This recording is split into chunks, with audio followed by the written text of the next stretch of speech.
Astagfirullahaladzim. Astagfirullahaladzim. Alhamdulillah Rabbil Alamin. Wassalatu wassalamu ala sayyidil awwalin sayyidil akhirin nabiyina Muhammad wa ala alihi wa sahbihi ajma'in. Ikhwafillah, mohon maaf jika telat menanggapi pertanyaan-pertanyaan antum dan banyak yang masuk baik kepada saya ataupun kepada tim khidmat kita di Ribak, dan saya mohon maaf kepada tim khidmat yang sudah bikin antum risih ya. Begitu juga mungkin kepada orang-orang terdekat saya, orang-orang kenal saya, mungkin ada yang bertanya lewat mereka. Mungkin ada beberapa pertanyaan kita nanti mau dengerin dari tim khidmah yang masuk ya. Nanti sesanggupnya saya jawab. Jika tidak sanggup, tentu saya akan kaji kembali, saya akan berguru kembali, atau saya akan merevisi jika salah. Ya, tafadhal. Yang pertama, Bu ya, apakah benar di akhir zaman syariat mengenai poligami berubah menjadi 1:50? Apakah dalil? Baik. Nah, ini jangan salah paham. Saya tidak ada maksud mengatakan nanti akan Al-Imam Al-Mahdi nanti merubah syariat Nabi Muhammad SAW. Tidak ada ya, tidak ada maksud begitu. Pemahaman saya itu diambil dari satu hadis yang tentu teman-teman sudah paham hadisnya, yaitu hadis Imam Bukhari, bahwa Nabi SAW bersabda, min asyratis sa'ah, ciri-ciri hari kiamat itu ayyaqil al-alamnya, ilmu sedikit, wa yazhar al-jahal, banyak kejahilan, wa yazhar az-zina, wa yaksur an-nisa, wa yaqil al-rijal, hatta yakuna li 50 al-imra'a al-qayyim al-wahid. Nah, ini hadis di Bukhari nomor 81 di bab raf'il ilmi wa zuhuril jahal. Ya, masih di bab awal Kitabul Ilm. Dulu kita pernah mengkaji ini di Ribat dan di rumah, tapi mungkin tidak ada rekamannya ya. Ciri-ciri kiamat yang paling ujung di situ dikatakan taksurun nisa, jumlah wanita banyak. Kenapa? Wa yaqilur rijal, sedikit, laki-lakinya sedikit. Karena itu terjadi setelah al-malhama al-kubra. Ini babnya akhir zaman, bukan sekarang ini baru muqaddimah akhir zaman. Mungkin pertengahan menjelang akan terjadi al-malhama al-kubra. Kita nggak tahu apakah terjadi dalam waktu dekat atau tidak. Malah al-malhama al-kubra boleh disebut dengan perang dunia. Jika dulu sudah ada dua, maka besar kemungkinan ini disebut al-malhama al-kubra, perang dunia ketiga ya, al-harb al-alami al-thalith ya. Nah, dalam hal ini akibat perang, dan coba baca semua sejarah perang, yang paling banyak meninggal itu laki-laki. Maka hatta yakuna li 50 imra'ah, sehingga 50 perempuan, li 50 imra'atan, 50 perempuan, al-qayyimul wahid, yang qayyim. Nah, di sini akan ikhtilaf. Awal ikhtilafnya dari sini. Jadi saya mencoba mengurai makna al-qayyim ini. Barangkali di sinilah terjadi salah faham mungkin dari saya atau dari teman-teman para ulama ya, ikhwan minad du'at. Al-qayyimul wahid, yang mengurusi mereka, yang al-qayyim terhadap perempuan itu 50. Secara bahasa, jika kita lihat syarah Ibnu Hajar, syarah Imam Nawawi, bahkan dalam kitab-kitab lughah ya, terlihat bahwa al-qayyim itu artinya mayakumu li umurihinna, yang qama, yang mengurusi keperluan-keperluan mereka, urusan-urusan mereka, hajat-hajat mereka. Ya. Saya mengingat kata al-qayyim ini, itu kembalinya ke Al-Quran, ar-rijal qawwamuna 'alan nisa. Laki-laki itu menanggung atau memimpin atau adalah suami gitu, begitu diartikan. Qawwamuna 'alan nisa, menjadi tulang punggungnya perempuan. Ya, mungkin teman-teman sebagian besar mengatakan iya menanggung tapi bukan menikahi. Nah, itu penafsiran ya. Saya bisa jadi salah mentafsir bahwa al-qayyim dalam pikiran saya adalah menikahi suami.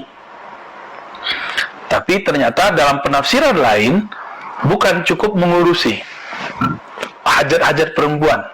Ya, hajat perempuan mungkin makan, minum, Tapi kan juga ada hajat yang lain, gitu maksudnya. Ya. Lalu apakah saya kemudian melanggar pandangan ini, menentang ijma atau menentang syariat? Tunggu dulu ya. Jika itu menentang syariat, Nabi Muhammad SAW istrinya 11. Apakah beliau melanggar syariatnya sendiri? Maka ulama kita membuat formula khusus dalam usul fikih namanya sunnah khassah, sunnah khusus. Tapi itu kan ijtihad ulama yang mengatakan ini sunnah khassah. Karena di hadis yang masyhur kita dapatkan, ada sahabat yang punya istri 10, As-Saqafi namanya, Nabi katakan talak yang lain sisain 4. Lalu ada sekitar 2 atau 3 hadis yang sahih mengenai hal ini. Bahkan bisa jadi lebih ya, yang saya ingat ada 3 hadis lah. Berdasarkan hadis ini muncullah ijma. Padahal hadis ini tidak mutawatir. Hadis ini tidak sampai derajat mutawatir, tapi ulama kita ijma. Ya ijma itu cuma 4.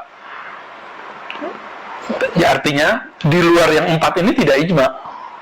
Maka ijma itu juga muqayyad. Ijma ini juga terbatas ya, terikat oleh 4 mazhab. Tentu karena saya juga mazhab Syafi'i, dan hatta liyaum sampai hari ini saya nggak pernah keluar dari mazhab Syafi'i. Ini perlu dikasih tahu, dan sanad kita kepada Imam Syafi'i muttasil dari banyak jalan, banyak jalur ya. Ini baru satu ya, ini baru satu bahwa para ulama kita ijma iya setelah Nabi wafat. Dulu tidak ada kesepakatan dari Nabi kemudian mengatakan hanya Nabi mengatakan talaklah, selebihnya ambil 4, hanya itu ya.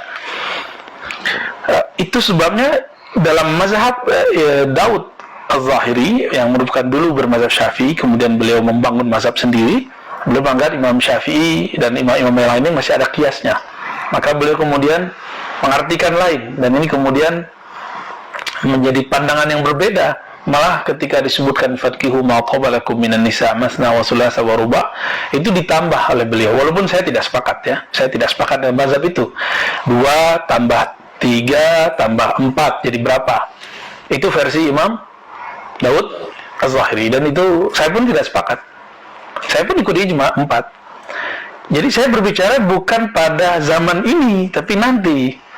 Ya, antum juga belum hidup nanti kan? Belum tentu juga hidup nanti. Saya juga belum tahu apakah hayat saya masih sampai ke sana. Itu pertama. Ini ada 3 yang akan saya menjawabnya. Yang kedua, bukankah di Al-Quran ada Sayyidina Daud dalam surat Sad mempunyai istri 99 dan mau menikah lagi? Berarti menikah lebih daripada 4 itu syariat orang terdahulu.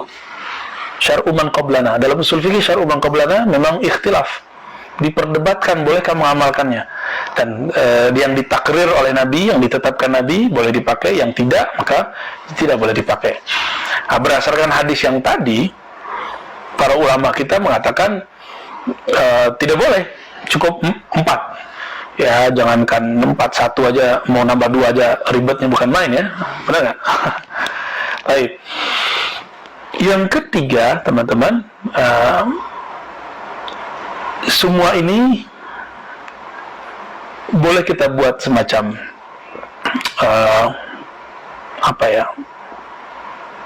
ungkapan bahwa penjelasan saya itu kan cuma pemahaman, dan orang yang mengatakan hadis ini tidak bermaksud menikahi itu juga pemahaman. Teksnya sama, jadi kita hadisnya sama, cuma penjelasannya berbeda ya. Tapi seandainya ini salah,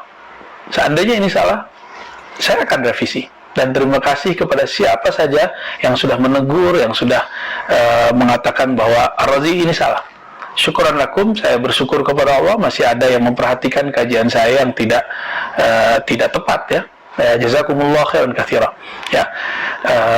Tapi ala kulli hal bagi saya itu fikih nanti, pemahaman nanti, karena bisa jadi syariat yang terdahulu ditakrir kembali.